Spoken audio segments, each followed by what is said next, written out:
Le Sommet international de l'éducation du futur réunit une soixantaine de conférenciers du monde entier. Des pionniers et des innovateurs issus du monde de l'éducation, bien évidemment, mais également des êtres inspirants, issus des chemins de sagesse ou des chemins d'apprentissage et de créativité dans différents domaines. Les arts, les sciences, l'économie, le lien avec la nature, le sport, etc. Des expériences et des chemins de vie qui sont un formidable enrichissement pour le monde de l'éducation.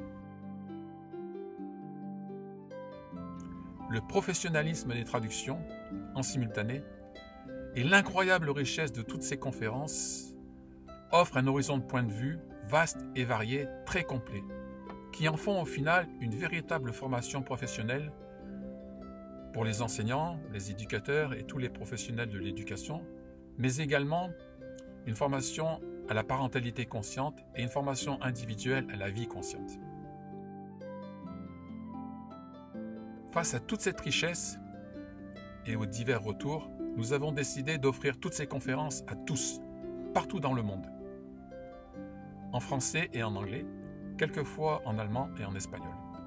Découvrez la vision d'acteurs audacieux et influents du changement, vers un monde éthique, solidaire, généreux et profondément respectueux de tous, des cultures, des peuples, des règnes et de la planète. Un incroyable panel de conférences, couvrant toutes les dimensions de l'éducation, pour un futur ayant du sens, une humanité épanouie et une terre qui respire.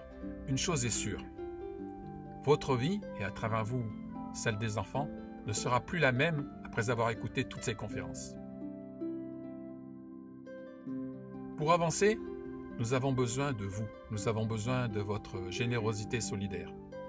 L'organisation du sommet et l'édition des conférences ont nécessité des milliers d'heures de travail et nécessitent encore beaucoup de temps et d'investissement. Nous faisons appel aux dons libres et spontanés pour compléter le financement du sommet et, si possible, continuer à l'enrichir de nouvelles conférences. Votre soutien est vraiment précieux et vital pour aller jusqu'au bout de cette aventure extraordinaire. Merci.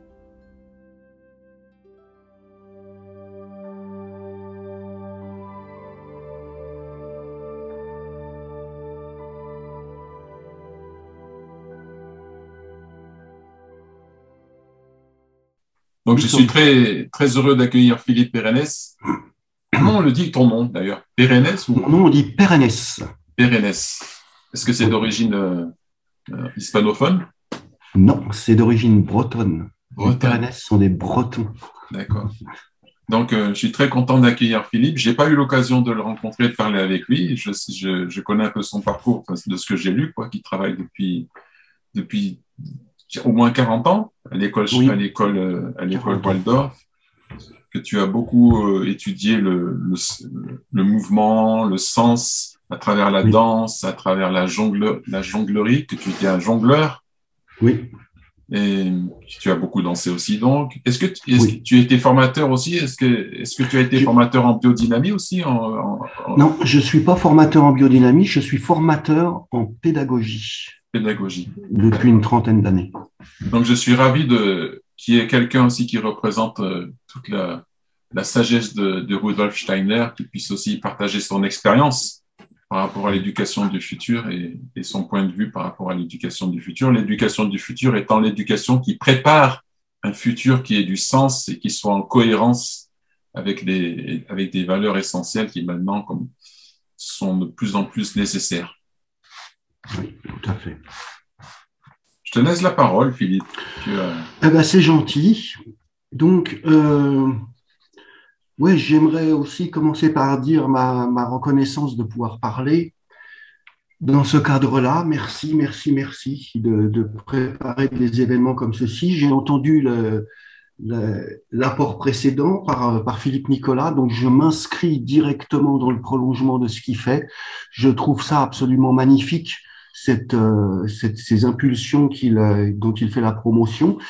Et j'avais demandé qu'on inscrive dans la présentation cette citation de Saint-Exupéry: pour ce qui concerne le futur, il ne s'agit pas de le prévoir, mais de le rendre possible.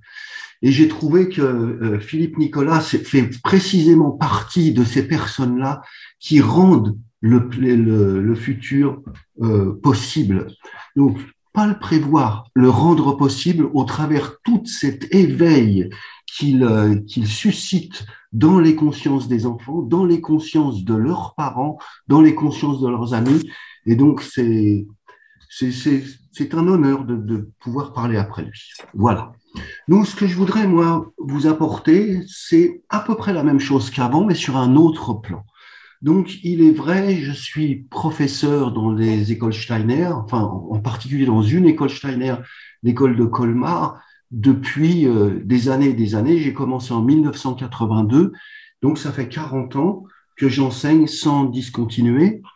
Et j'ai pu observer dans ces 40 dernières années, si je peux dire, quelque part comme une évolution du travail que nous avions à faire en tant que pédagogue.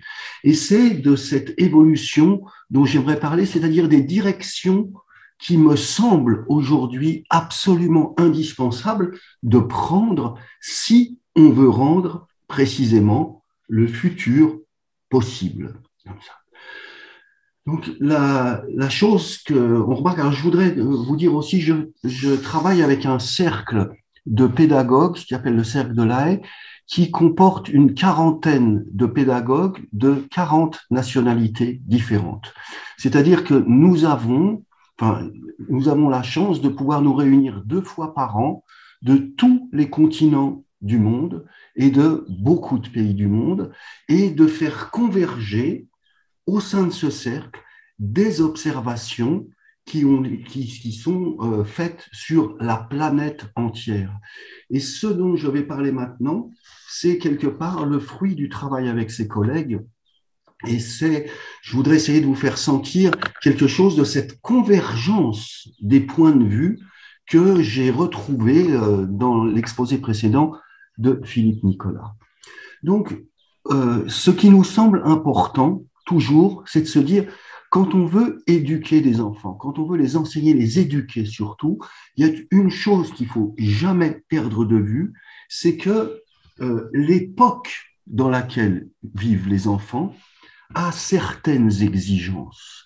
Et les exigences d'une époque, il faut commencer à apprendre à les lire pour pouvoir ensuite apporter aux enfants ce dont ils ont besoin pour précisément rendre leur futur possible. Et donc, depuis, je vais être radical, mais depuis 2 ans, les conditions dans lesquelles les enfants sont éduqués ont radicalement changé.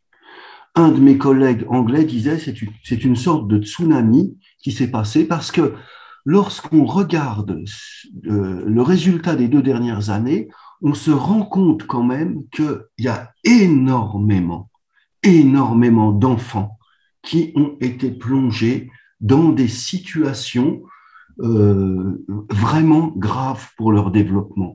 Quand on pense, par exemple, aux situations de confinement qui ont eu lieu au Brésil, qui étaient quand même très extrêmes, quand on pense maintenant aux enfants chinois, etc., on se rend compte qu'il y a eu 3,5 milliards de personnes sur Terre, sur 7 milliards, qui se sont retrouvées dans des situations très particulières de confinement. Et donc ça, c'est propre à notre époque et il faut bien regarder en face ce que cela signifie pour le développement intérieur et extérieur d'un enfant, pour pouvoir sentir quelles sont les directions pédagogiques qui aujourd'hui sont fondamentales à prendre, quelle que soit l'école dans laquelle on se trouve. Et donc, avec mes collègues, on a quelque part réussi à faire émerger 3 grands déficits qui ont touché essentiellement les enfants.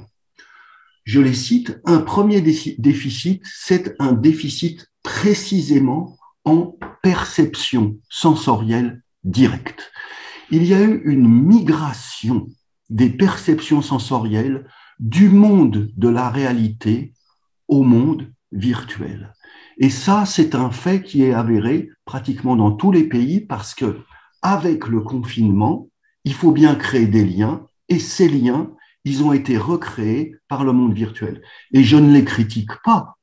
Heureusement qu'ils étaient là encore. Mais par contre, c'est pas parce qu'on les critique pas qu'on ne leur reconnaît pas un certain danger par rapport aux enfants, ce danger dont j'aimerais parler un petit peu plus tard parce qu'il permet de voir maintenant comment on doit agir. Et dans ce sens-là, l'exposé précédent était un exposé de maître. Ensuite, le deuxième déficit que nous avons dégagé avec nos collègues dans ce cercle international, c'est clair et net que les enfants sont déficitaires au niveau des rencontres humaines. C'est la deuxième chose. C'est-à-dire qu'ils n'ont pas eu, quelque part, le ratio de rencontres, ils n'ont pas eu suffisamment d'occasions de se trouver confrontés à l'autre, et donc toutes les mesures qui font que l'individu ne peut pas aller vers l'autre, que ça soit parce qu'on a peur de l'autre, donc les gestes barrières, etc. Il y avait beaucoup de peur chez les enfants, peur, culpabilisation même d'enfants qui ne veulent plus aller voir leurs grands-parents, de peur de leur faire du mal. Et donc, on a eu un déficit en rencontres humaines qui a été relativement énorme. Donc, deuxième déficit, déficit en rencontres. Et nous avons dégagé un troisième déficit tout aussi important et tout aussi significatif que les deux premiers, c'est le déficit en activité. C'est-à-dire, moi je l'appellerais déficit en mouvement. Pourquoi un déficit en mouvement? Parce qu'il ne s'agit pas simplement de faire 1 kilomètre autour de sa maison en courant, il s'agit maintenant de pouvoir faire en sorte qu'avec ses mains, avec ses pieds, avec ses jambes, avec ses bras, on entre en relation avec le monde d'une manière plus ou moins libre et qu'au travers de cette activité, on trace quelque chose de son sillon biographique.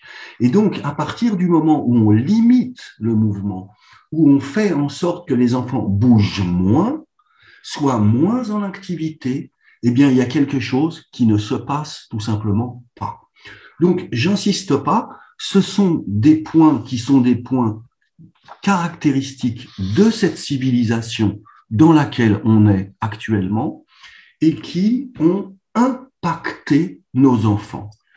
La perception, on a une migration, les rencontres, on a un tarissement et le mouvement, on a un déficit. Et donc, vous voyez, quand on regarde ça, on se dit, mais faut juste faire attention à une chose parce que on a à chaque fois remplacé une activité essentielle par quelque chose d'autre. Et c'est ce qui nous donne l'illusion que ces déficits ne sont pas là. Mais ils sont là, ces déficits. Là, au niveau de la perception, et j'en parlerai un petit peu plus profondément après, la perception, la migration des perceptions du monde de la réalité au monde virtuel n'est pas sans impacter maintenant le développement des enfants. Seulement, il y a une illusion. L'illusion, c'est qu'on perçoit quand même le monde. Les rencontres, on perçoit quand même les autres au travers les écrans ou autres, et le mouvement, on se bouge quand même. Mais c'est pas ça. C'est pas ça. Parce que quand on rentre dans le domaine des sens, on se rend compte d'une chose qui est absolument importante. Et il faudrait pouvoir changer notre conception même de la perception sensorielle. Pourquoi? Parce que ordinairement, quand on parle perception sensorielle, on dit bah oui, ce sont des choses qui quelque part qui nous effleurent, qui nous pénètrent un petit peu, mais ce sont des choses qui ne sont pas si importantes que ça. Erreur, grave erreur. Les études montrent très clairement que, en ce qui concerne les perceptions sensorielles, il faudrait pouvoir les considérer exactement comme des problèmes nutritionnels. L'alimentation sensorielle devrait devenir maintenant un concept. Pourquoi? Parce que tout simplement, ce sont les mêmes lois qui président à l'alimentation que j'appellerais métabolique, comme ça, on mange, hein, on mange, on boit, etc., et l'alimentation sensorielle. Et donc, on peut se rendre compte d'une chose, c'est que dès le début de la vie d'un être humain, quand on regarde au stade embryonnaire, quand il est sous forme d'un embryon de disque à 2 dimensions, il y a des cellules qui sont dirigées vers l'intérieur et il y a des cellules qui sont dirigées vers l'extérieur. Et donc, il n'y a que ça. Et qu'est-ce qui va se passer? Les cellules qui sont dirigées vers l'intérieur vont pouvoir donner naissance à tout ce qui est métabolisme, digestion, etc. dans le corps humain, alors que les cellules qui sont vers l'extérieur vont, elles, migrer pour donner tout le système sensoriel. Et on a côte à côte dans cet embryon sous forme de disque, on a les deux réalités d'une nutrition sensorielle et d'une nutrition métabolique. Et très simplement, n'importe qui connaît les lois de la nutrition métabolique. Qu'est-ce qu'il faut pour être en bonne santé? Eh bien, il faut des aliments qui soient des aliments de bonne qualité. Ça, c'est déjà une chose. Ensuite, une deuxième chose, c'est que quand on soigne la qualité, on soigne la quantité, parce que même le meilleur des chocolats, si on en mange 10 kilos, il va nous empoisonner. Quand on soigne la qualité, quand on soigne la quantité, on doit soigner quoi? La diversité. On ne peut pas manger toujours simplement la même chose. Et quand on soigne ces 3 premiers éléments, il y en a encore un qui arrive, c'est la rythmicité, c'est-à-dire le fait qu'il faille se nourrir rythmiquement, comme ça. Donc, les bonnes choses, diversifier, etc., ça doit venir dans certains rythmes. Mais qu'on y réfléchisse 30 secondes. Au niveau sensoriel, n'en est-il pas de même? C'est-à-dire que notre perception du monde, elle est multiple. On a évidemment le visuel, on a l'auditif, on a l'olfactif, on a le gustatif, on a d'autres sens comme le sens du mouvement, comme le sens de l'équilibre, etc. Et tous ces sens-là collaborent en quelque sorte pour nous aider à développer une conscience du monde qui nous entoure. Rendons-nous compte d'une chose, quand nous éteignons un sens derrière l'autre, que se passe-t-il? Nous n'avons plus la vue, nous n'avons plus l'oreille, l'ouïe, nous n'avons plus l'odorat, nous n'avons plus le goût. Quand on éteint ces sens, mais tout le monde fait la même chose, on s'endort, on perd la conscience. Pour s'endormir, il faut éteindre la sphère sensorielle. Et une des choses qui est la plus intéressante à voir, c'est la manière dont chacun se réveille. Parce que quand on se réveille, c'est précisément le phénomène inverse qui se produit. On s'éveille, un sens derrière l'autre. Certaines personnes s'éveillent avec les yeux, d'autres s'éveillent avec les oreilles, d'autres s'éveillent avec l'odeur du café, d'autres s'éveillent avec la chaleur sous la couette, etc. Chacun a son moyen de s'éveiller, et s'éveiller, c'est-à-dire prendre conscience du monde qui nous entoure, environnant, au travers une activité sensorielle authentique. Voyez? Et donc, une chose qui est vraiment intéressante à se rendre compte, c'est que nous devons soigner la multiplicité des perceptions. Il ne doit pas y en avoir qu'une. On ne peut pas se nourrir simplement avec un seul aliment. Il doit y en avoir plusieurs, le plus possible. Et cette multiplicité, elle est naturellement donnée par quoi? Par 2 éléments. D'une part, le monde naturel, et donc là, on peut saluer l'impulsion précédente de Philippe Nicolas, et d'autre part, le monde artistique, j'y reviendrai plus tard, qui cultive aussi une sorte de cohérence, comme ça. Pourquoi? Parce qu'il faut quand même s'imaginer une chose, c'est que qu'est-ce qui fait qu'un individu est cohérent? C'est-à-dire qu'un individu a une sorte d'intégrité intérieure. Ce qui donne cette intégrité intérieure à l'individu, c'est le fait qu'il soit nourri avec des perceptions qui elles-mêmes l'éduquent à la cohérence. Je vous donne un exemple. Vous prenez une orange. Une orange, elle a une couleur, elle a une odeur, elle a un goût, elle a un poids, elle a une texture qui sont tous convergentes. Tous ces éléments-là qui interpellent un de nos sens font qu'il y a une convergence vers quelque chose qui est l'orange que nous allons manger. Je connaissais un petit enfant qui disait « Ah, ça a le goût de son odeur ». Il percevait la cohérence entre les sens comme ça. Et donc lui-même devenait cohérent au travers de cette perception-là. Imaginez 30 secondes, vous avez une orange, elle est rose, elle est en polystyrène et elle sent la fraise. Où est l'éducation à la cohérence? Il n'y en a pas. Et donc, important pour nous, c'est de faire converger maintenant vers une même réalité des sens qui sont différents. Et ça, évidemment, on ne peut pas le faire à travers n'importe quoi. On ne peut pas le faire n'importe comment.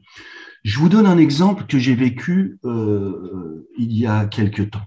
J'étais à Freiburg. Freiburg, c'est une très jolie ville en Allemagne, une ville universitaire, et il était relativement tard le soir, aux alentours des 11h, minuit. Et donc, en me promenant dans la ville, qu'est-ce que je vois? Je vois des gens qui étaient au restaurant en train de manger. Ils étaient en train de casser la croûte tranquillement. Et donc, je passe devant et je vois sur le mur un écran. Et sur cet écran, qu'y avait-il? Un feu de bois, comme ça. Et là, maintenant, on peut se poser la question. Quelle est l'activité de convergence qui se produit dans un individu qui regarde un feu de bois sur un écran? On peut se poser la question. D'abord, est-ce que le sens de la vue participe? Oui, le sens de la vue participe. Cependant, les couleurs ne sont pas les mêmes. La couleur de la flamme sur l'écran et la couleur d'une flamme réelle, ce n'est pas la même chose. Il n'y avait pas de son.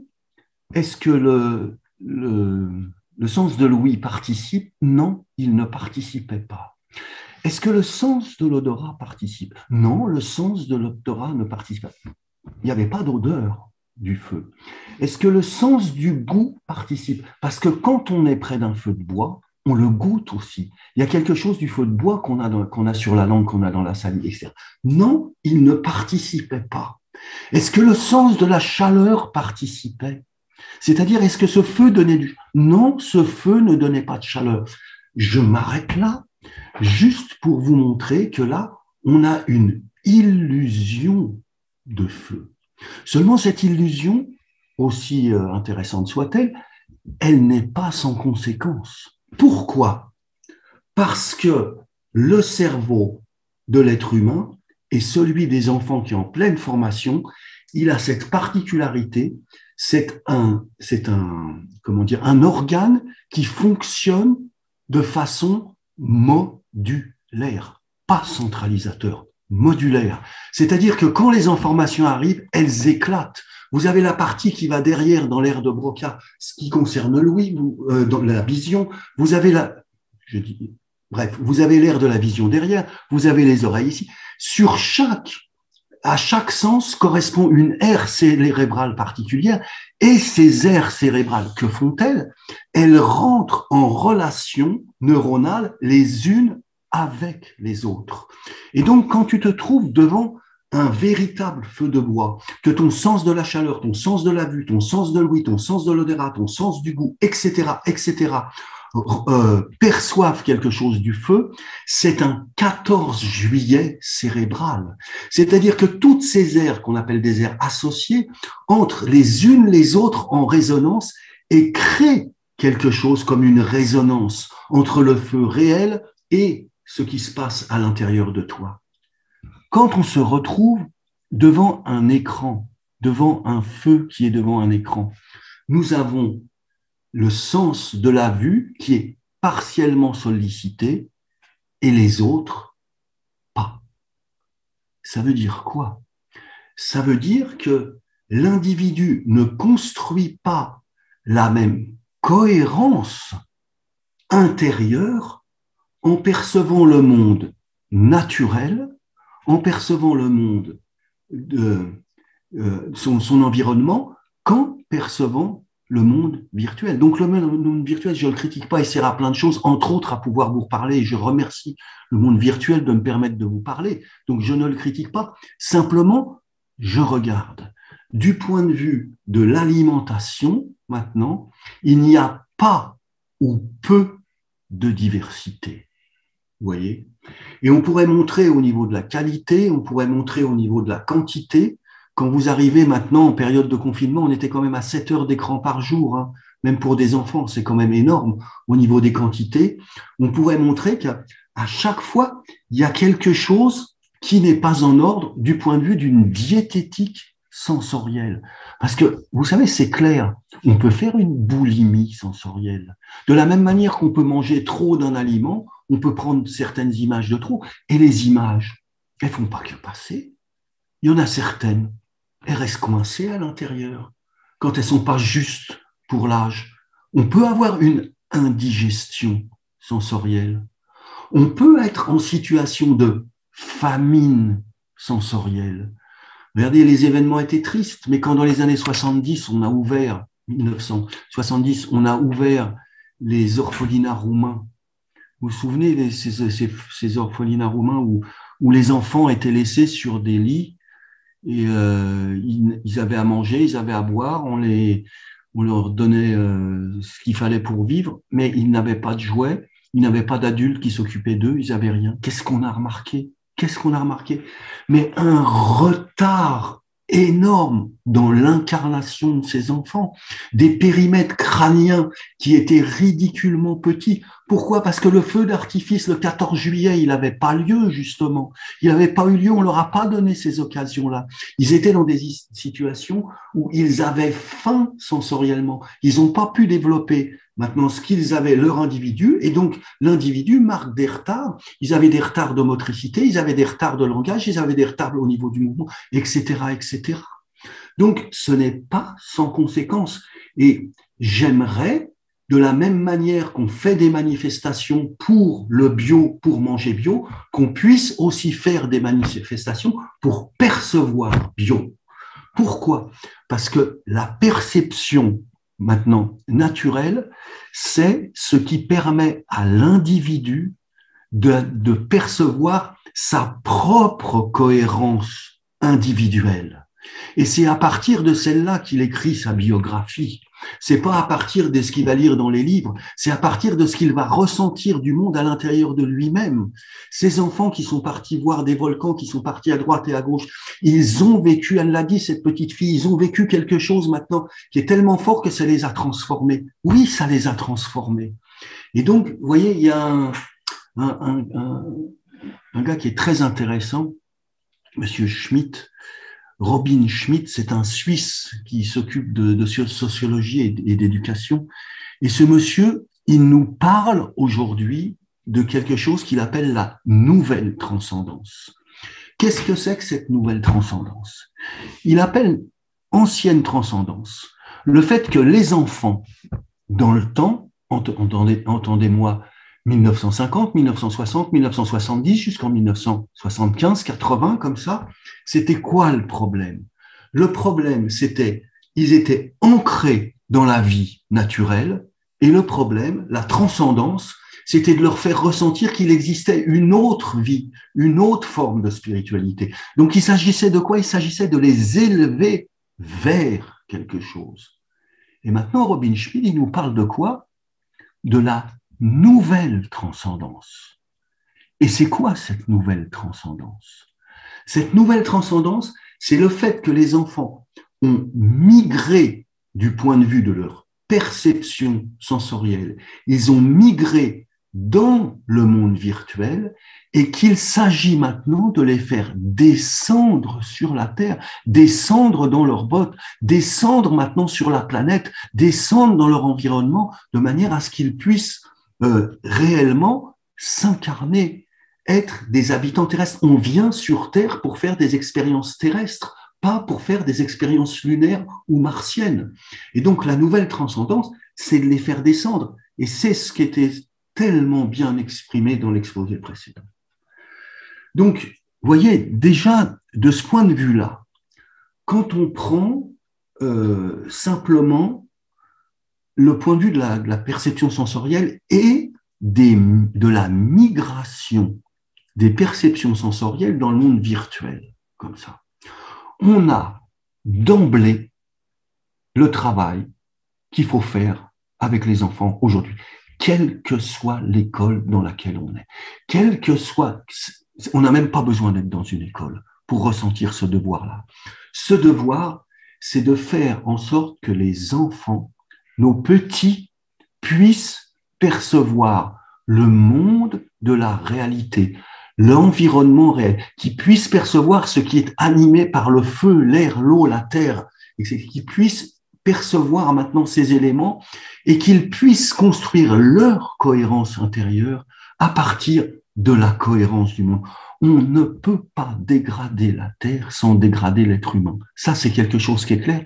Pourquoi? Parce que c'est la perception de la Terre qui construit la cohérence de l'être humain. C'est des choses qui deviennent progressivement claires. Je laisse sur le côté un instant et je passe au deuxième déficit. Non, d'abord, excusez-moi, je rajoute quand même quelque chose.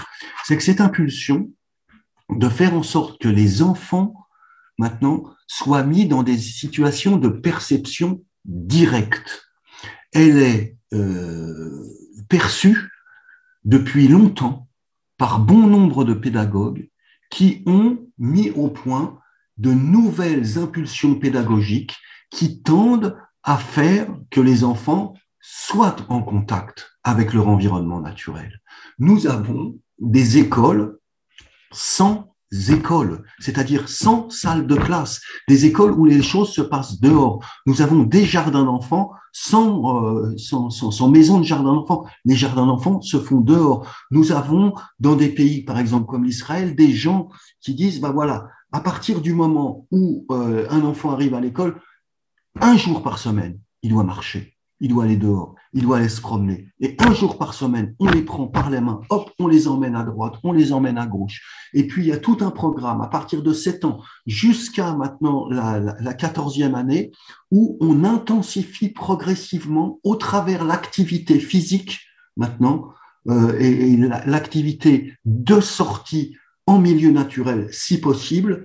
On intensifie maintenant cette rencontre avec le réel qui est la seule architecte de la cohérence individuelle. Donc ça, c'est des choses sur lesquelles on peut revenir. Il y a plein d'impulsions qui sont comme ça. Et nous-mêmes, nous le sentons bien quand nous avons nos enfants, quand nous avons nos petits-enfants, eh bien, on a 10 minutes avec eux, si on le peut. Quoi de plus beau que de sortir, d'aller jouer avec eux, d'aller sur un coin de pelouse, regarder un arbre ou tout simplement sortir avec eux. Donc ça, c'est une première chose. J'aimerais en décrire une deuxième plus succinctement et une troisième un peu plus longuement.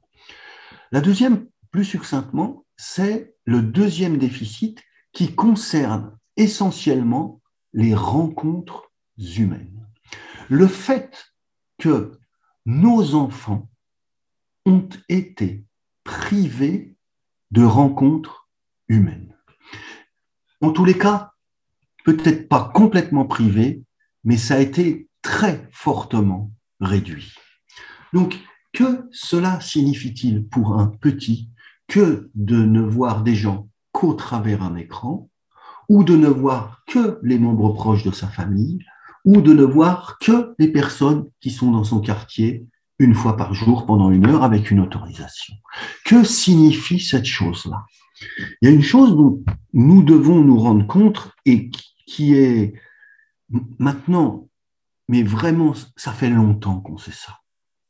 C'est que l'être humain ne se construit pas à partir simplement de ses propres forces et de lui-même, mais que nous sommes dans une époque où ceux qui nous construisent, ce sont ceux qui nous entourent.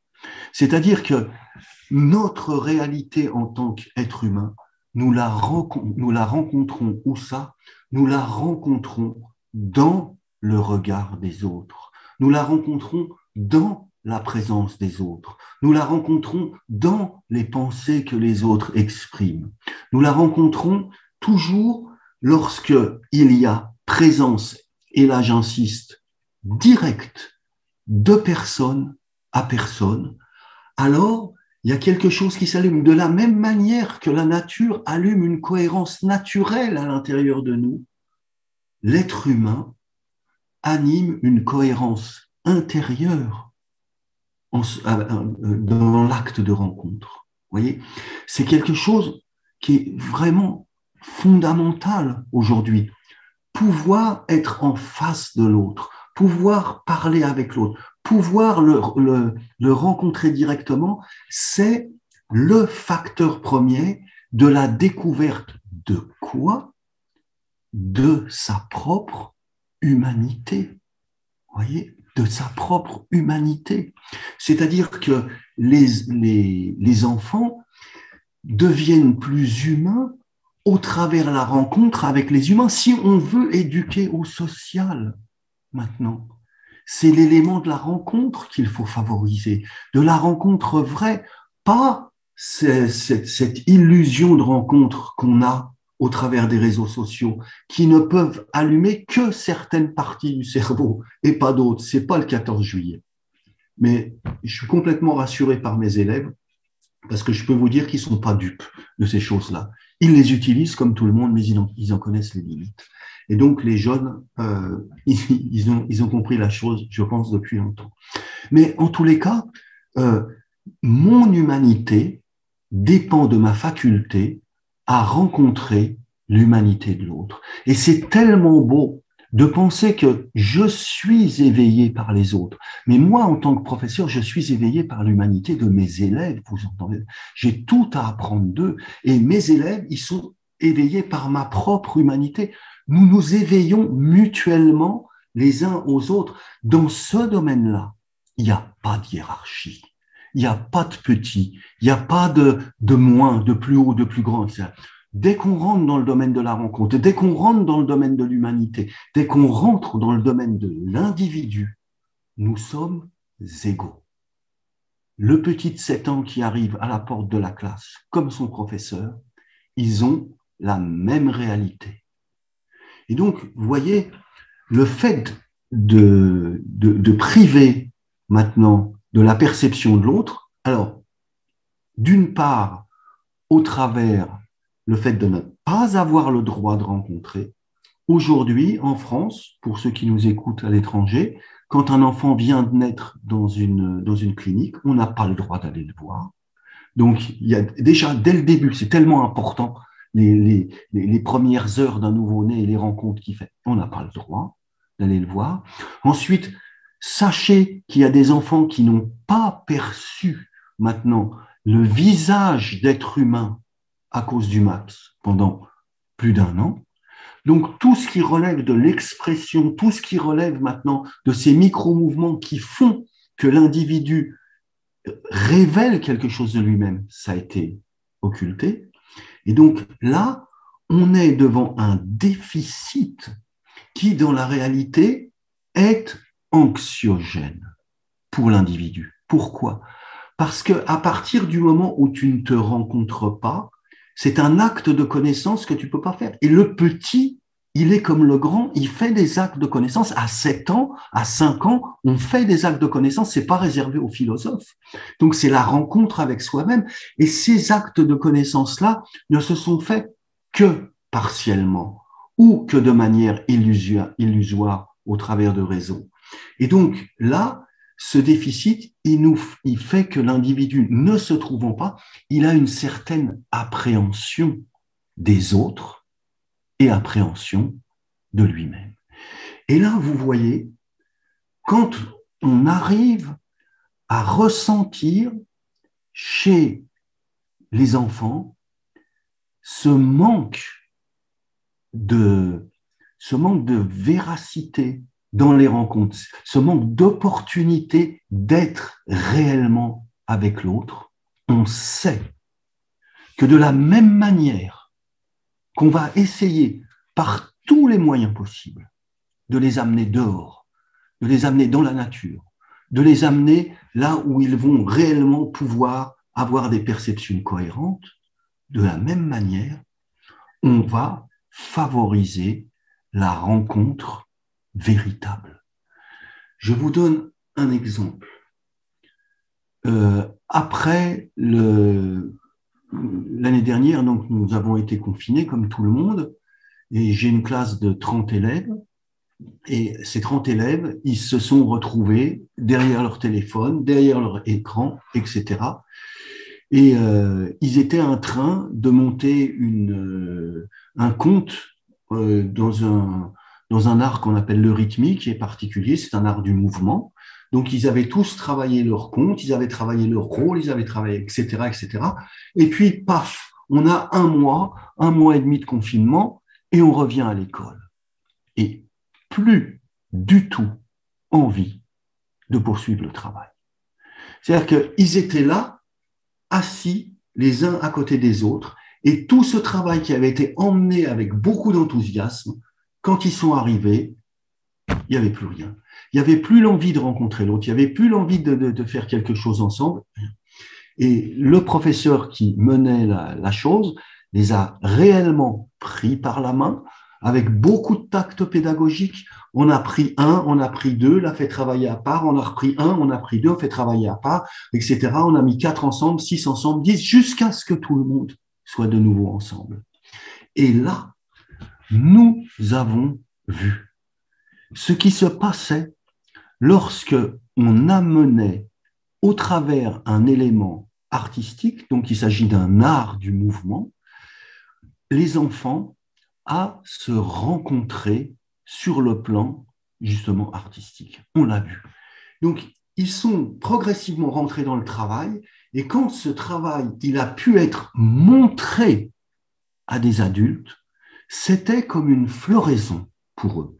Et l'un d'entre eux, 13 ans, a exprimé la chose suivante en disant « Nous ne sommes plus les mêmes. » Point final.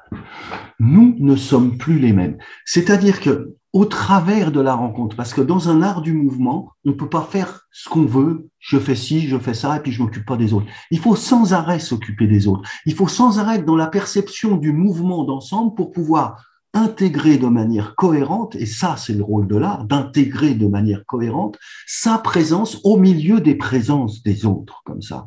Et ils ont réussi magnifiquement, sous l'impulsion de ce professeur, à faire cette chose-là. Et donc, la conclusion de la chose, c'est qu'ils s'étaient rencontrés sur un autre niveau que celui où ils se rencontraient ordinairement. Et ils avaient senti jusqu'à l'intérieur d'eux-mêmes, nous ne sommes plus les mêmes.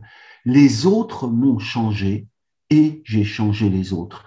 Et à partir de ce moment-là, on voit des choses absolument bouleversantes d'enfants qui étaient dans des attitudes, disons, plutôt belliqueuses ou nerveuses, qui se placent dans des situations d'aide.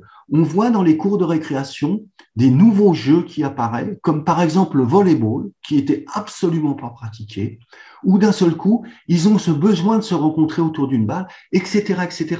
Alors, il y a des choses qui fleurissent après. Il faut juste mettre le pied à l'étrier. Et donc, favoriser la véritable rencontre. Et la caractéristique de la véritable rencontre, c'est la présence de l'humain à l'humain. Il faut être là pour les autres et les autres doivent être là pour nous.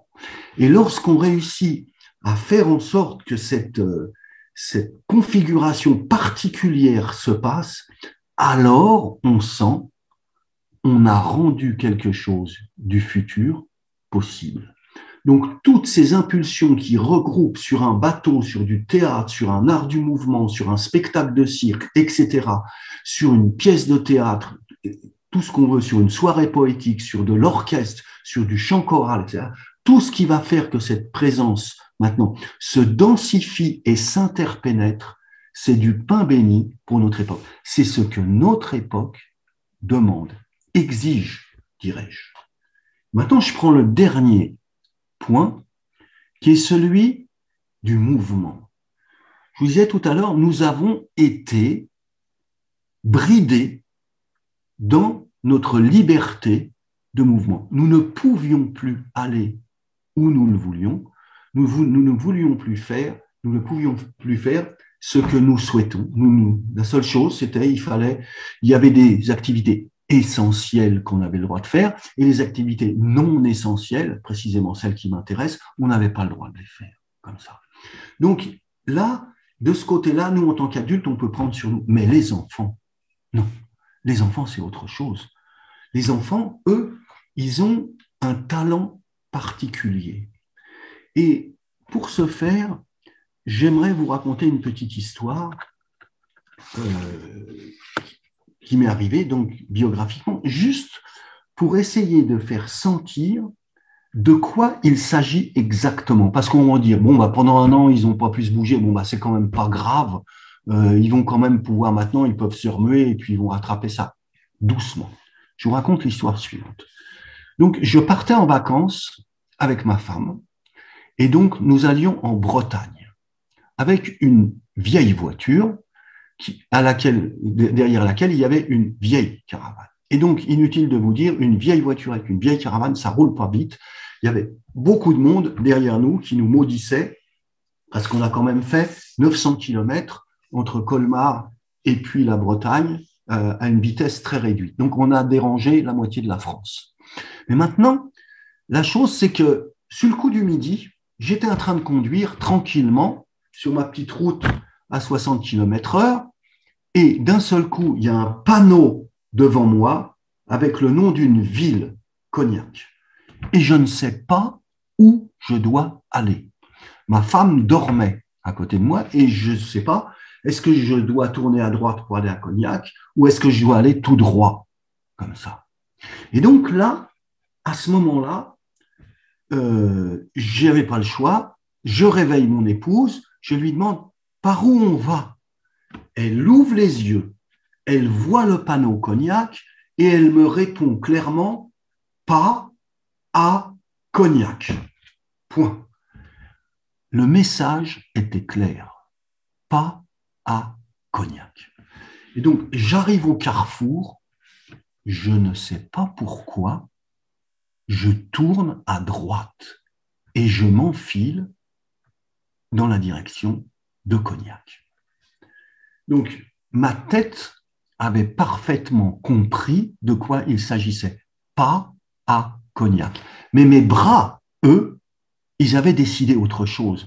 Ça paraît un petit peu curieux, mais c'est quand même comme ça. C'est que j'avais compris, il faut aller tout droit, et j'ai tourné à droite. Et un coup de chance, 50 mètres plus loin, il y avait un rond-point, j'ai pu faire demi-tour et prendre la route de Cognac. Juste une chose, quand j'ai repris la bonne route, j'avais perdu quoi? 1 minute? 45 secondes? À peu près?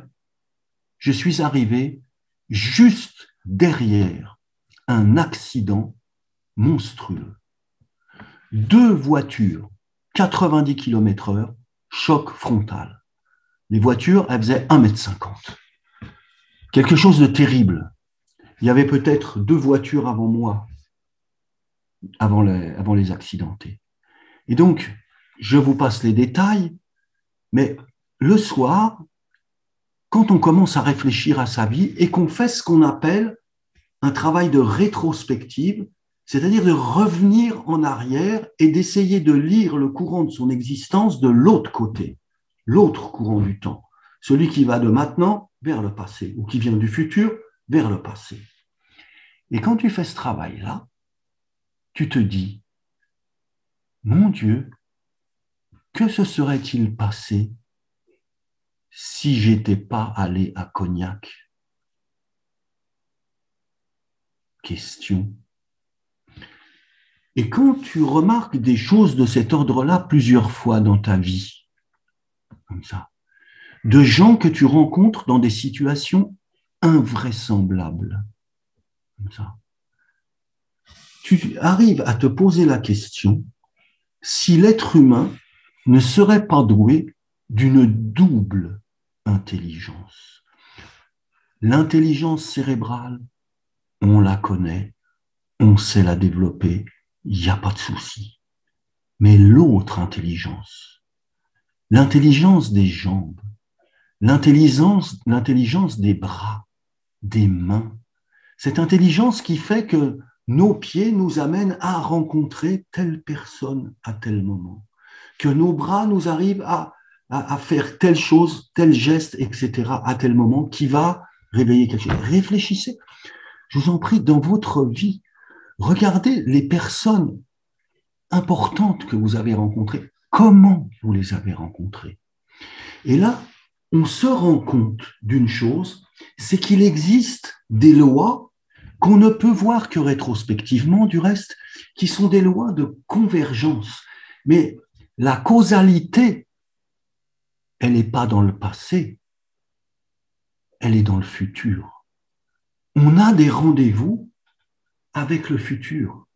Et donc, cette intelligence, j'ai réussi à pressentir que c'était l'intelligence des mains, des bras, des pieds et des jambes.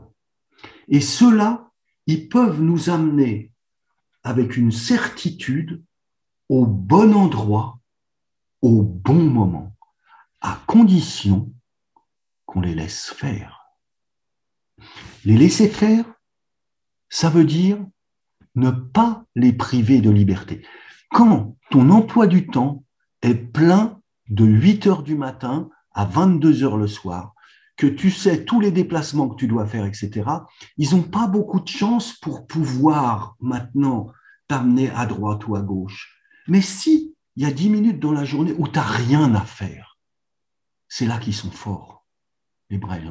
Je vous raconte une autre petite histoire, brève, juste pour, comment dire, illustrer mon propos.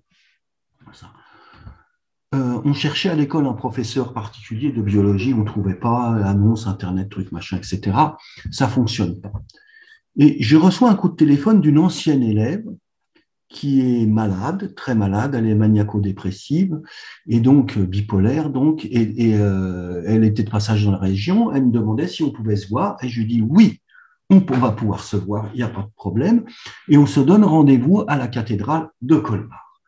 Et donc, ayant pour habitude d'arriver toujours en avance sur les lieux de rendez-vous, parce que c'est quelque chose que j'aime être en avance, donc j'arrive avec un quart d'heure d'avance et je n'ai rien à faire.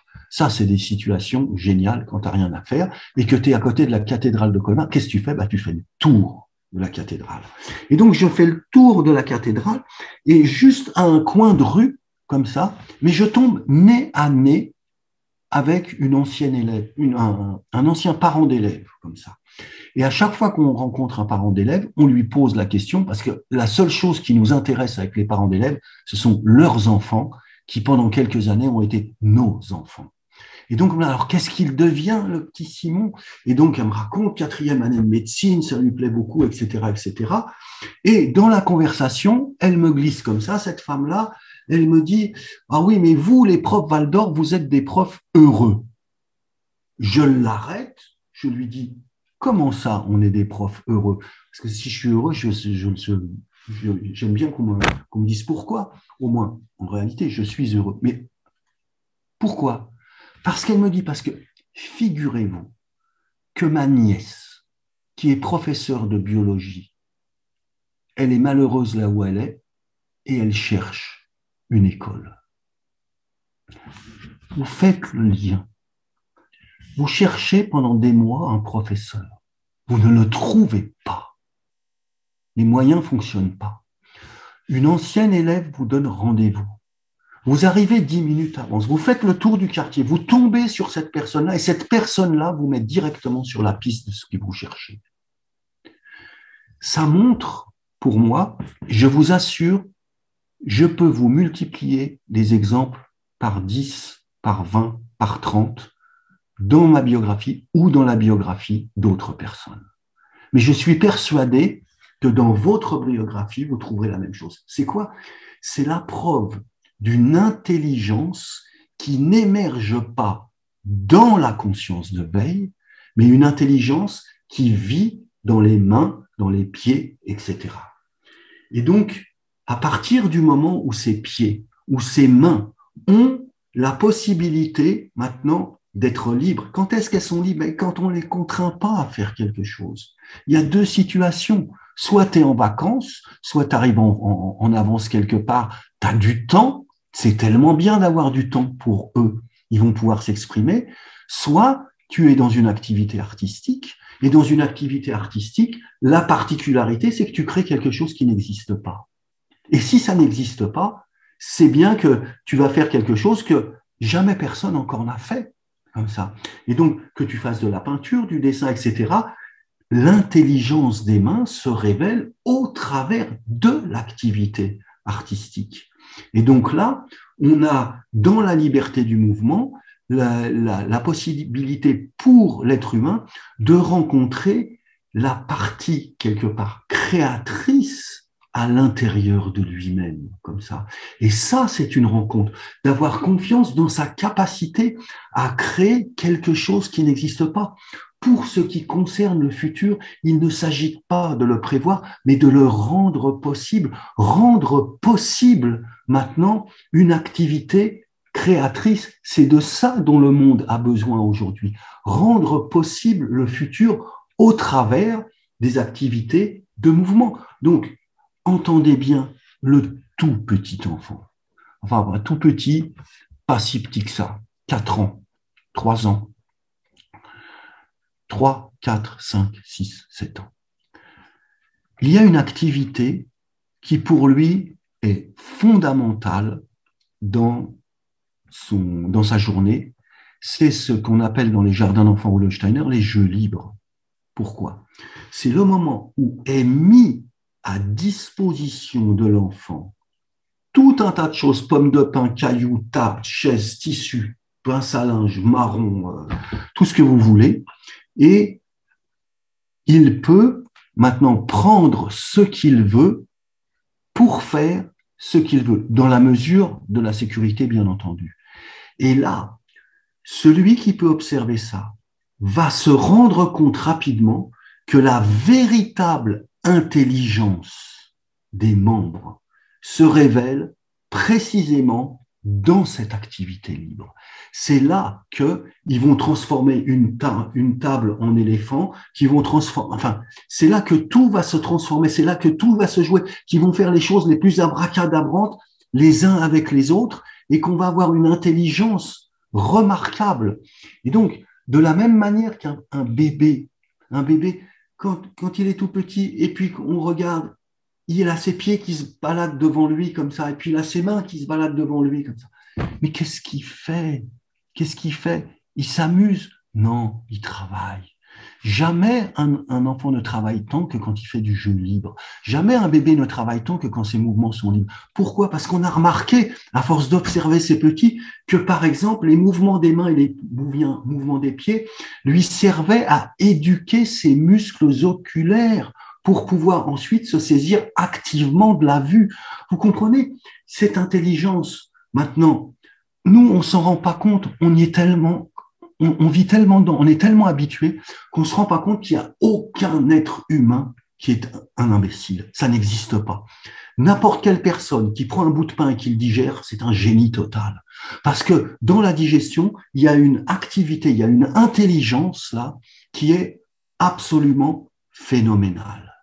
Et donc là, maintenant, vous voyez, les petits, quand on les laissait aller au parc de jeux, quand on sortait avec eux faire du vélo, du patin à roulettes, à droite, à gauche, chez la grand-mère, comme ça, leurs membres pouvaient aller là où l'intelligence les guidait, les mettre au bon moment, au bon endroit. Et donc, cette intelligence particulière pouvait s'exprimer. Maintenant, imaginez un petit peu.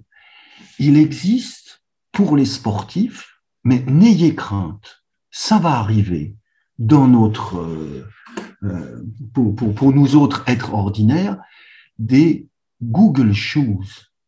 C'est-à-dire que c'est des chaussures, quand tu les enfiles, elles sont munies d'un GPS, on peut les programmer et on peut mettre les écouteurs. Et si par exemple on programme ces chaussures pour emmener le petit jusqu'à chez la grand-mère, alors il va entendre dans ses écouteurs tourner à droite, va tout droit, fais 20 mètres, monte l'escalier, etc. C'est la contre-image de quelque chose d'important, parce qu'on remplace l'intelligence, je me permets de l'appeler cosmique, parce que j'ai l'impression qu'elle est vraiment en relation avec toutes les étoiles du monde, que cette intelligence des membres, maintenant, elle va être remplacée par quoi? Par une intelligence artificielle, une intelligence qui va se trouver entre le cosmos et l'individu. Et là, il va être habitué à suivre des consignes qui ne sont pas les siennes. Parce que l'individu, quand on lui dit pas à Cognac et qui va quand même à Cognac, il suit une intelligence qui est la sienne. Comme ça. Et donc, il s'agit, au travers du mouvement, de pouvoir faire en sorte que l'individu se relie à des impulsions futures en lui. C'est pas simplement de se bouger, c'est pas de courir un 100 mètres, c'est pas ça. C'est de se relier maintenant à cette causalité qui vient de l'autre côté, qui a été tellement bien décrite dans La Route du temps de Philippe Guillemot, que je vous conseille de lire. Cette autre causalité, eh bien, il en a besoin. Pourquoi? Parce que c'est celle du futur. Et donc, c'est celle qui vit dans le métabolisme, c'est celle qui vit dans le sang. Regardez comme les choses sont bien faites. On prend un nerf, les cellules d'un nerf, on les regarde. Qu'est-ce qu'on va trouver dedans? De l'ADN. L'ADN, c'est quoi? C'est tout le patrimoine génétique inscrit, crypté maintenant, et dont on hérite. Il est là, il est dans le nerf, il est dans cette intelligence cérébrale. Tu prends le sang, tu prends les globules rouges, tu regardes à l'intérieur, tu trouves quoi? Tu trouves pas d'ADN. Pourquoi? Parce qu'il y a des choses qui sont inscrites dans l'être humain. Il a un côté héréditaire, mais il y a l'autre côté dont on ne parle pas. Cette autre intelligence qui s'exprime dans le mouvement libre et qui n'est pas encore écrite. Pas d'ADN dans les globules rouges. Vous voyez? Et là, on arrive à comprendre une chose, c'est que plus on favorise maintenant la liberté de mouvement, soit parce que l'enfant est libre, soit parce qu'il entre dans une activité artistique, comme ça, et plus on met en exergue maintenant ce qui de lui est le futur. Et le but de toute éducation, c'est de faire en sorte que l'enfant se détache de son hérédité, qu'il ne devienne pas son père, qu'il ne devienne pas sa mère, mais qu'il devienne lui-même. Et donc, on voit la privation de mouvement est quelque chose d'extrêmement grave dans le développement d'un enfant. Et donc, nous, maintenant, lorsque nous pouvons prendre l'enfant et l'amener dans des situations telles que j'ai décrites précédemment, alors on contribue fortement à quoi? Au fait qu'il se relie à cet élément futur au travers le mouvement. Mais vous avez vu comme les enfants sont enthousiastes dès qu'ils peuvent bouger. Vous les avez vus comment ils sautillent, comment ils courent, etc. Le mouvement, il génère cet élan vers le futur. C'est normal. Si on se met en mouvement, c'est pour aller vers quelque chose.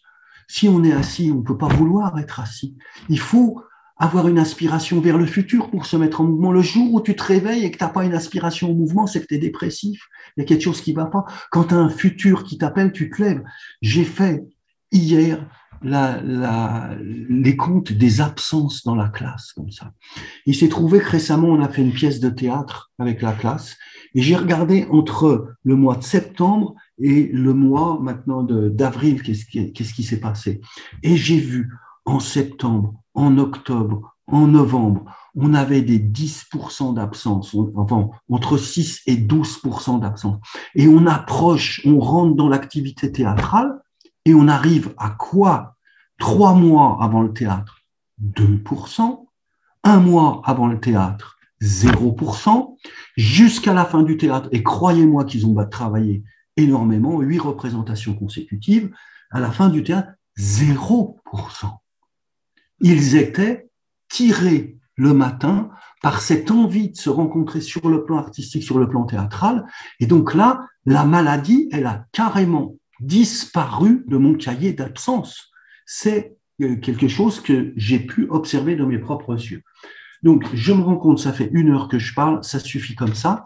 Je résume juste la situation en disant que notre époque nous jette un défi particulier en cela qu'elle fait migrer les perceptions sensorielles vers le monde virtuel, elle a le droit, en cela qu'elle fait que les relations humaines sont fragilisées par ce qu'on a décrit, je ne reviens pas dessus, elle a aussi le droit de le faire, en cela qu'elle bride le mouvement des enfants, elle a le droit de le faire, et maintenant, nous autres, pédagogues, nous avons des devoirs clairement lisibles au travers les manifestations de notre temps, mettre les enfants en relation avec le monde naturel et le monde artistique, première chose, mettre les enfants en relation les uns avec les autres, non pas avec le monde environnant, mais avec l'humanité environnante, et troisième chose,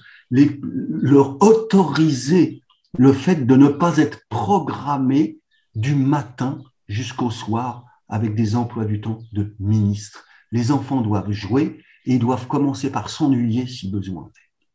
Voilà ce que je voulais vous dire et qui, pour moi, est résumé par pour ce qui concerne le futur, il ne s'agit pas de le prévoir, mais de le rendre possible. Rendons-le possible au travers ces impulsions et au travers notre présence auprès des enfants. Voilà ce que je vous remercie beaucoup de m'avoir laissé dire, parce que ça me tenait vraiment à cœur. Ça se voit, Philippe, ça te tient à cœur. Voilà, donc ça moi, je suis ouvert. Ça se voit que ça te tient à cœur, tout ça. Mais oui, mais quand on est avec des enfants toute la journée, je veux dire, ça vous brise quand même le cœur de voir comment ils rentrent de ces confinements, comment ils peuvent avoir peur les uns des autres, quand on voit ces choses-là, ça fait quand même mal. Donc, il faut quand même agir. Mais je le redis, hein, ces observations qui ont été faites, elles ont été faites au niveau mondial. Donc, ce n'est pas simplement de moi dont il s'agit là. Ouais, merci beaucoup de ton partage. Et il n'y a pas de commentaire si ce n'est pour dire que ah ouais, c'est l'intelligence dont j'ai parlé hier. C'est marrant parce que on est vraiment dans la même. Nos conférences se suivent pratiquement. J'ai parlé de cette intelligence hier en pagaille. Oui. Et il y a plusieurs conférenciers qui ont parlé du jeu libre aussi. Bien évidemment, presque beaucoup en parlent d'ailleurs. Oui. Et du rapport et le mouvement et la nature, tout ça. Donc, on est connecté aux mêmes réalités. Hein. Oui. Voilà, donc il y a pas, je vois pas de questions, je vois pas de. Moi, ça ne me dérange pas qu'il n'y ait pas de questions. Mais si je pouvais profiter encore un tout petit peu du temps, juste pour parler de la cohérence artistique. Tu peux, bien sûr que tu as le temps. Il y a jusqu'à le prochain, c'est à 18h. Ouais, c'est juste parce que j'ai pas voulu faire trop longuement parce que je sais qu'au bout de 45 minutes, la concentration devant un écran, ça devient un petit peu difficile. Mais quand c'est passionnant, ça l'est pas. Merci. Mais je voudrais encore dire un mot parce que vous vous souvenez de mon exemple de l'orange avant, hein? L'orange qui a une couleur, une texture, un goût, etc. Vous vous souvenez de mon exemple du feu, un feu réel, etc. Toutes ces choses-là, et qui essayait de montrer que la convergence des perceptions fait en sorte qu'il y a une convergence des forces individuelles dans l'enfant. Il y a quelque chose qui se met ensemble parce que c'est ensemble à l'extérieur, ça se met ensemble. C'est comme si, on avait un grand couturier à l'intérieur de nous, je ne sais pas trop comment dire. Vous voyez, on a plein de sens qui sont autour et il y en a un qui est au milieu et celui-là, à chaque fois qu'il peut mettre en relation les sens les uns avec les autres, il se construit lui-même. Mais quand il n'y arrive pas, il n'existait pas. Et ça, c'est ce que je qualifierais, moi, d'essentiel dans l'être humain. C'est la marque de l'individualité. C'est lui qui fait ça. Et maintenant, il y a une autre cohérence. Et celle-là, j'y pense particulièrement parce qu'il n'y a pas que des écoles qui sont à la campagne. Vous avez des énormes villes dans lesquelles il faut faire des heures et des heures de voiture avant de sortir pour voir un arbre. Vous avez des enfants qui vivent dans des situations de confinement pratiquement à l'année, eux, parce qu'ils sont enfermés dans le béton, ils n'ont pas l'occasion de pouvoir sortir, etc. Donc, c'est vraiment la contre-image de ce qui a été apporté précédemment. Et qu'est-ce qu'on fait pour eux? Qu'est-ce qu'on fait pour ces enfants-là? Et donc là, il faut se rendre compte d'une chose. Un artiste, quel que soit son art, c'est celui qui est capable de mettre ensemble ce qui n'est pas naturellement mis ensemble. Il va faire des associations particulières qui sont les siennes et qui sont sa marque individuelle. Si vous prenez sur le plan musical n'importe quel musicien, Chopin, Rachmaninoff, qui vous voulez, quand vous avez reconnu ces éléments, vous reconnaissez sa musique, vous connaissez son écriture, son style, comme ça. C'est quelque chose de particulier. Des sculptures de Giacometti, c'est quelque chose on ne peut pas les confondre comme ça. Et donc, on se rend compte que l'artiste, il a cette faculté de dire, ça et ça, ce son, cette image, ce mouvement, je vais les mettre ensemble. Et donc, ça va former quelque chose qui est cohérent sur le plan artistique. Et quand on rencontre réellement une œuvre artistique, je vous raconte une petite histoire parce que ça m'est arrivé de rencontrer une œuvre artistique. C'est pas facile, hein.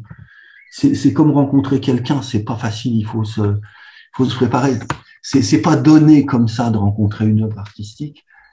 Il faut, quelque part, c'est comme si il fallait le mériter, j'ai l'impression, de temps en temps.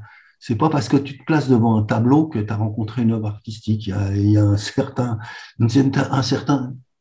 ouverture intérieure à avoir. Et je me suis passionné pendant longtemps pour l'œuvre de Léonard de Vinci, qui me fascine. Et donc, j'ai pris la décision d'aller voir la scène à Milan, comme ça. Et donc, cette scène de Léonard de Vinci, maintenant, elle a été restaurée depuis quelques années. Donc, on a juste les couleurs de Léonard de Vinci, celles qu'ils avaient mises. Ils ont sorti ça millimètre après millimètre, mais il y a une restauration extraordinaire qui a été faite. On a l'original de Léonard de Vinci, et puis tout le reste est parti. Moi, j'y étais juste avant, mais c'était quand même quelque chose d'exceptionnel. Et à cette époque-là, on avait le droit de rester planté devant cette fresque aussi longtemps qu'on voulait. Aujourd'hui, vous avez 20 minutes et vous devez sortir après parce qu'il y a les suivants qui arrivent, qui se sont inscrits par Internet. Il n'y a jamais la queue. À mon époque, on attendait 2 heures pour pouvoir entrer, mais on pouvait rester 2 heures dedans. Et donc, quand tu te places devant une œuvre d'art comme ça, on a une curieuse sensation. Tout d'abord, celle d'être perdu. Je vous parle de moi.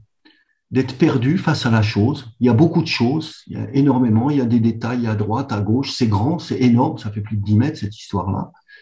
Et puis, peu à peu, on rentre à l'intérieur de la chose et apparaissent des rapports entre les choses.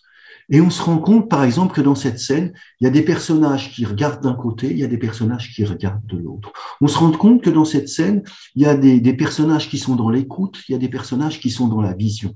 Et on se rend compte dans cette scène, et c'est là que ça m'a mis un coup, que les sens de l'être humain étaient représentés d'une certaine manière. Ce n'est pas le sens du tableau, mais c'est une de ses significations.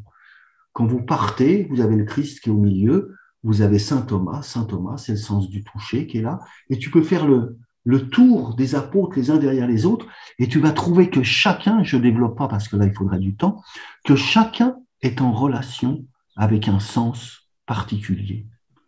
Et là, tu vois ça, alors tu es peut-être depuis, ça peut-être une heure que tu es devant ton machin, comme ça, que tu ne bouges pas, et tu commences à vivre dans cette dimension-là, et tu te rends compte qu'il y a quelque chose qui vient vers toi.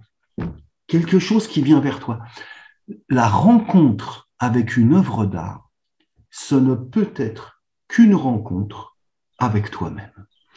L'artiste, c'est celui qui, par tableau, musique, sculpture, peinture, ce que tu veux, interposer, est capable, au travers des cohérences qu'il met sur les toiles, de te faire rencontrer toi-même. Et donc, cette rencontre, moi, m'a amené à travailler 25 ans sur l'essence, tout simplement. Donc, c'est quelque chose qui, le plan artistique, j'essaye encore de le dire d'une autre manière, le véritable art, il ne peut être fait que quand tu ne sais pas ce que tu vas produire en le faisant.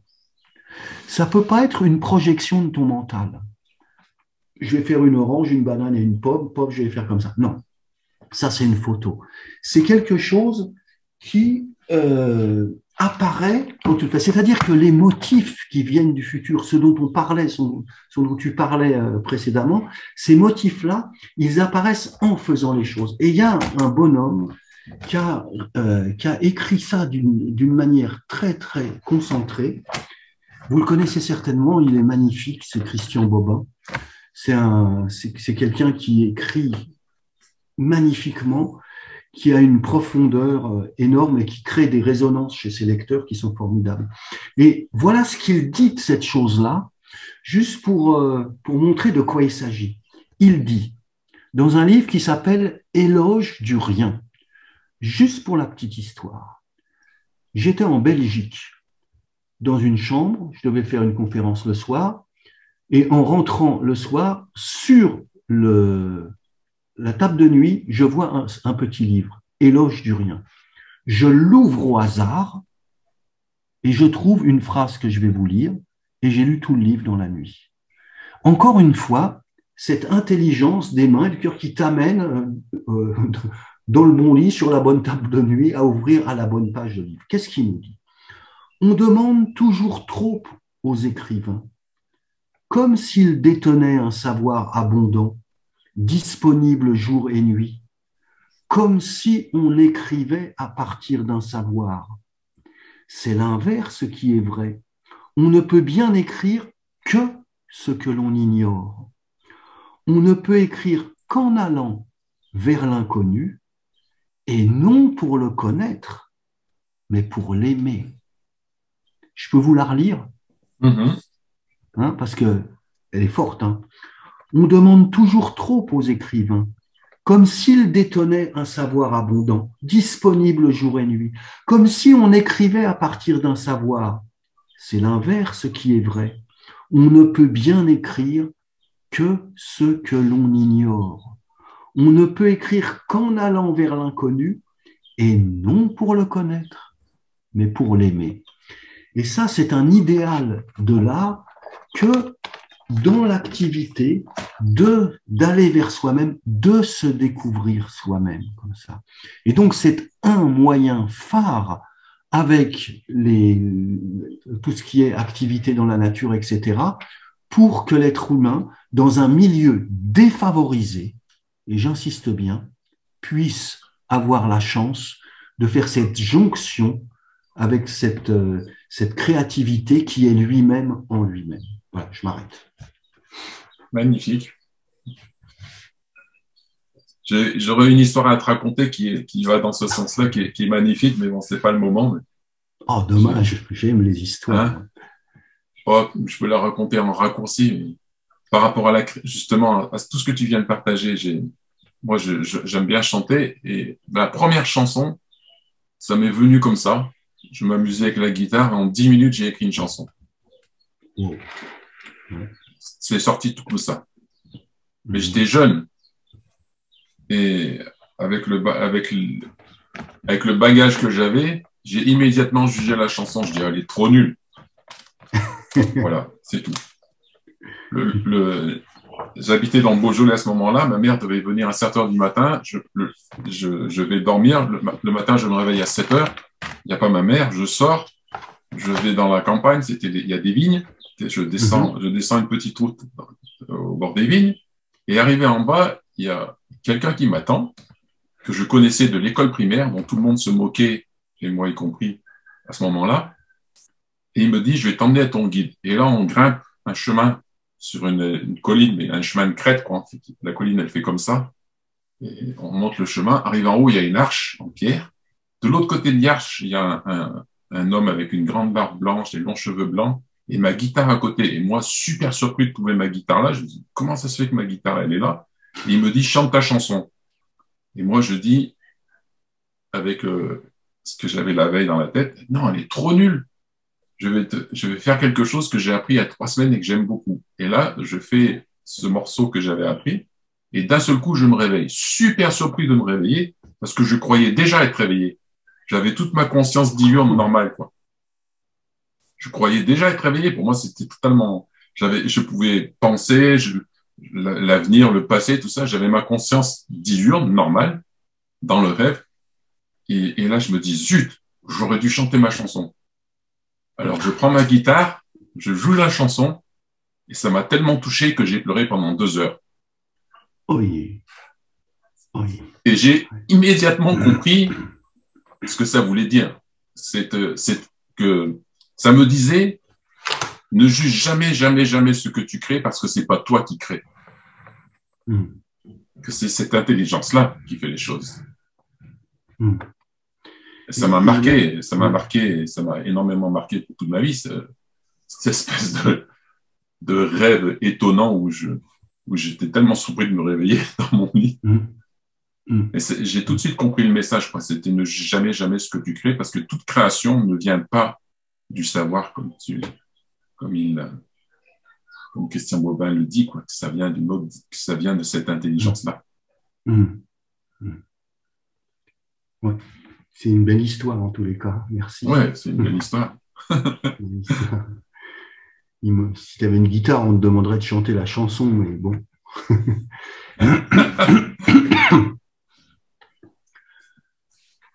C'est une chanson autobiographique en plus. En plus. Ben oui, ouais. Forcément. Ouais. Mais on se rend quand même compte que nous, dans nos écoles, dans les écoles Steiner, on travaille énormément avec les mains. C'est-à-dire que nos petits, quand ils rentrent à l'école, aux alentours des 7 ans, 6 ans et demi, 7 ans, on leur apprend à tricoter, on leur apprend à dessiner, on leur apprend à peindre, on leur apprend... En réalité, on leur apprend rien du tout. En réalité, on met la couleur à la disposition des petits, on donne quelques impulsions et ils peignent. On met des crayons, des cires, etc. On leur montre des choses et ils le font. Et puis, ils apprennent à jouer de la lyre. Et puis, ils apprennent à jouer dans une flûte, etc.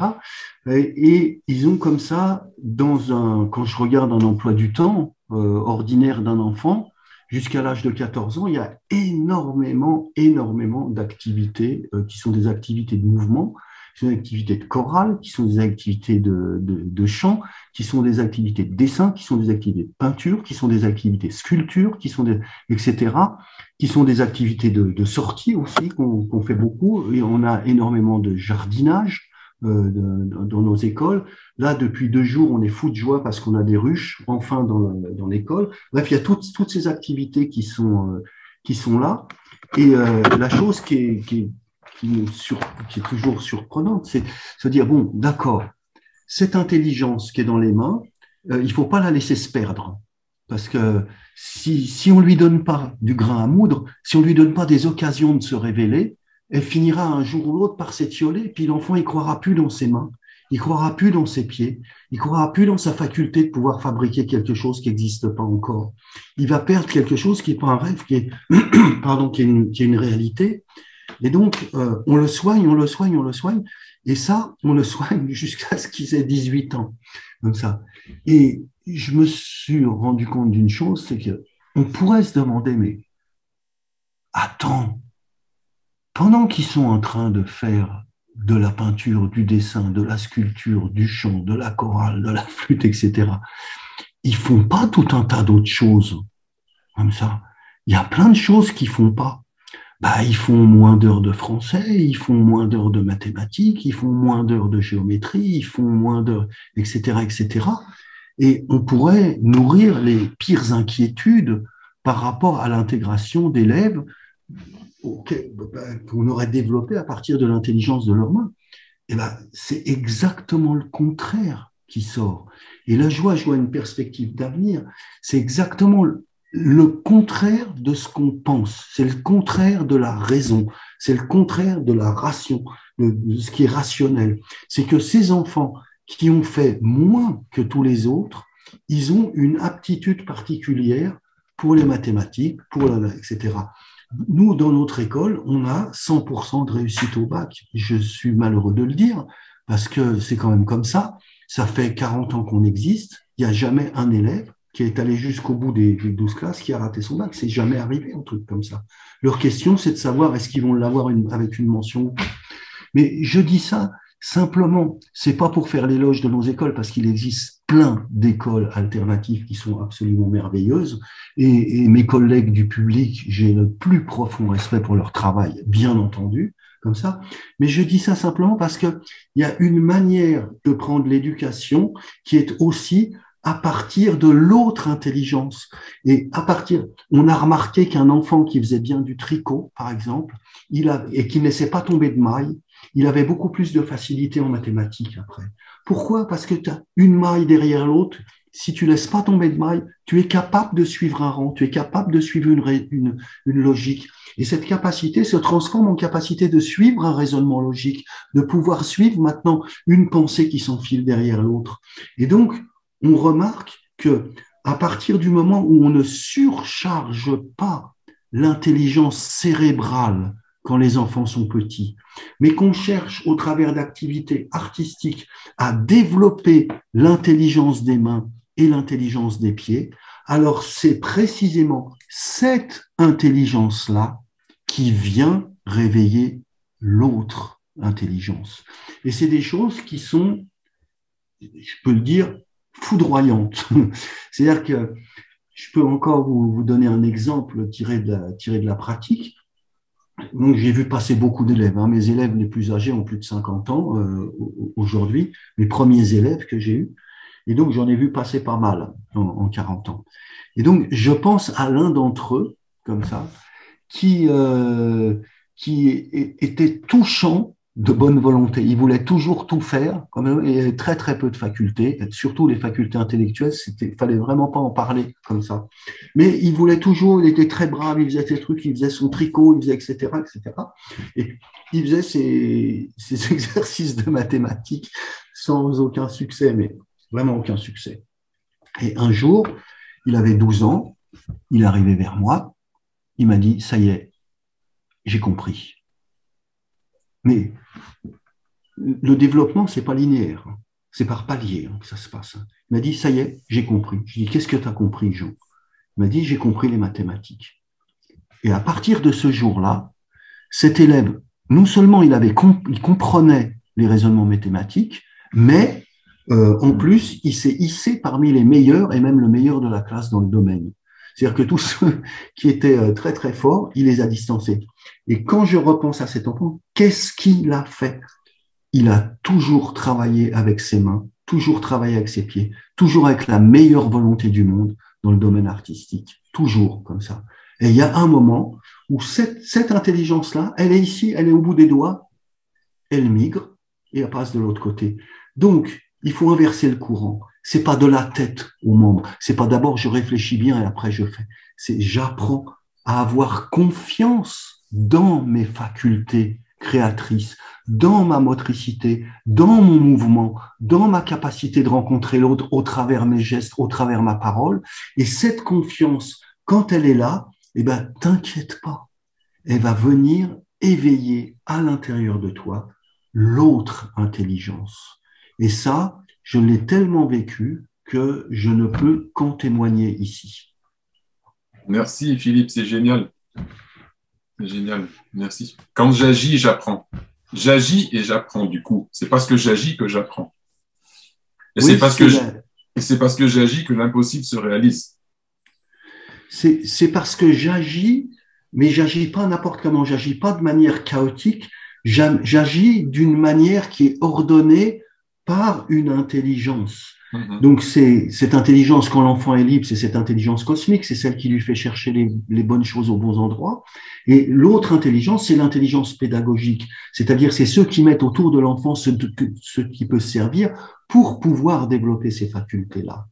Donc, à partir du moment où l'enfant il est guidé dans ce domaine-là, et on va pas lui donner des couteaux pour s'amuser, on va lui donner des choses qui le construisent, alors il réveille son autre intelligence. Ça, c'est un fait absolument avéré. Et la chose qui est dommage, c'est qu'il me semble on tire beaucoup trop sur l'intelligence cérébrale trop tôt. Maintenant, avec la nouvelle école où les enfants, à partir de 3 ans, vont devoir apprendre, tout ce qu'ils vont devoir apprendre, c'est pas grave qu'ils apprennent, mais c'est des jeux qu'ils apprennent. Mais c'est du jeu en moins. C'est ça qui m'inquiète. C'est du temps en moins pour jouer. Voilà, je pense qu'on est aussi arrivé au bout de notre temps. Oui, il reste une petite minute. Il y a Michel qui disait, est-ce que cette intelligence, enfin, ce dont tu parles, est-ce que ça s'appelle pas l'intuition extraneuronale? Bon, j'ai jamais entendu ce mot, intuition extraneuronale. Moi non plus. Et puis le mot, donc le mot me parle en soi, mais en réalité, moi, ce qui m'intéresse, c'est la manifestation elle-même. Le nom qu'on lui donne, si on la reconnaît sous un nom ou sous un autre, ça m'est complètement égal. C'est ce qui fait qu'il y a d'un seul coup une émergence dans l'individu d'une faculté qui n'était pas là avant, qu'elle soit extraneuronale ou c'est égal. Mais ça, par contre, on peut tous les observer. C'est ce que je dirais.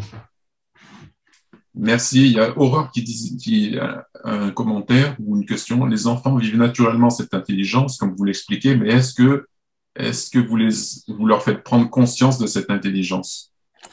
Alors, je remplacerai un mot par un autre. On leur ferait prendre confiance en cette intelligence. Excellent. C'est à partir de la confiance dans l'intelligence qu'ils vont développer eux-mêmes la conscience de l'intelligence. Parce que la conscience, c'est quelque chose qu'ils vont développer à partir maintenant de leur propre vécu. Mais pour ça, il faut qu'ils aient cette confiance. Et un enfant qui a confiance dans cette intelligence, confiance dans ses mains, dans ses facultés, il va développer une juste conscience de lui-même. C'est ce que je pourrais dire rapidement en un mot. Magnifique conclusion. Voilà. Philippe. Je te remercie beaucoup, beaucoup, beaucoup de ta présence. C'était un vrai bonheur. Hein. Oui, c'est un vrai bonheur et il y a plein de liens avec plein de choses qui se sont partagées dans les jours précédents et que ça va continuer encore aujourd'hui et demain et après-demain jusqu'à samedi. C'était magnifique. Dans tous les cas, je remercie encore une fois pour ce moment de partage et d'échange dont je sens la richesse au travers l'écran. Je ne sais pas qui sont les personnes qui ont écouté, combien, mais en tous les cas, si vous m'avez écouté jusqu'au bout et si j'ai pu apporter quelque chose, c'était mon seul objectif. Et donc, je vous remercie aussi d'avoir été là et d'avoir partagé ensemble ces moments. Et si un jour on se croise, n'hésitez pas, venez me voir. Moi, je ne sais pas qui vous êtes, mais vous, peut-être vous pourrez me trouver un jour ou l'autre. Voilà. Merci bien. Merci Philippe. Merci. Et bonne continuation. Ok. Allez, toujours. Au revoir. Au revoir.